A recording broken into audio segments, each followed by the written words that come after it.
ભરૂચ સ્થિત શ્રી આચાર્યજી મહાપ્રભુજીની બેઠક ખાતે આગામી ચૈત્ર વદ 11 સોમવાર તારીખ 13/4/2026 રોજ જગતગુરુ શ્રી વલ્લભાચાર્ય મહાપ્રભુજીનું 549મો પ્રાકટ્યોત્સવ અત્યંત હર્ષોલ્લાસ સાથે ઉજવવામાં આવશે। આ મંગલમય ઉત્સવનું આયોજન વર્તમાન શુદ્ધાદ્વૈત તૃતીય પીઠાધીશ કાંકરોલી નરેશ તિલકાયત પરમ પૂજ્ય ગોસ્વામી 108 શ્રી પરાગકુમારજી મહારાજ તેમજ પરમ પૂજ્ય ગોસ્વામી 105 શ્રી નૈમિષ કુમાર મહારાજ મહોદયની આજ્ઞાને મંગલ ઉપસ્થિતિમાં કરવામાં આવ્યો છે, જેનો લાભ લેવા સમગ્ર વૈષ્ણવ સૃષ્ટિમાં અનેરો ઉત્સાહ જોવા મળી રહ્યો છે।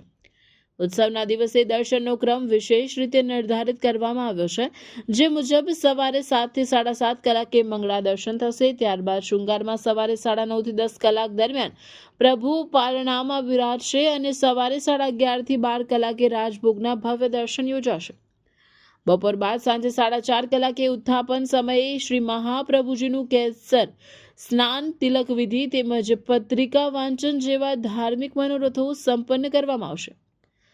પ્રાગટ્યોત્સવના વિશેષ આકર્ષણ રૂપે સાંજે 5 કલાકે ભવ્ય શોભાયાત્રાનું આયોજન કરવામાં આવ્યું છે। આ શોભાયાત્રા શાલીમાર હોટેલ ગ્રાઉન્ડથી પ્રસ્થાન કરી શહેરના મુખ્ય માર્ગો પર ફરી સાંજે આશરે 7 કલાકે જિલ્લા પંચાયતની ગલીમાં આવેલ બેઠકજી ખાતે પહોંચશે। શોભાયાત્રા બેઠકજી પધાર્યા બાદ ભવ્ય નંદ મહોત્સવની ઉજવણી કરવામાં આવશે અને ત્યારબાદ શયન આરતીના દર્શન થશે। ઉત્સવની પૂર્ણાહુતિ બાદ તમામ વૈષ્ણવો માટે બેઠકજી ખાતે મહાપ્રસાદની સુંદર વ્યવસ્થા કરવામાં આવે છે। બેઠકજીના અધિકારી દ્વારા ધાર્મિક મહોત્સવ અને મહાપ્રસાદનો લાભ લેવા માટે તમામ ભાવિક ભક્તોને ભાવભર્યું આમંત્રણ પાઠવવામાં આવ્યું છે।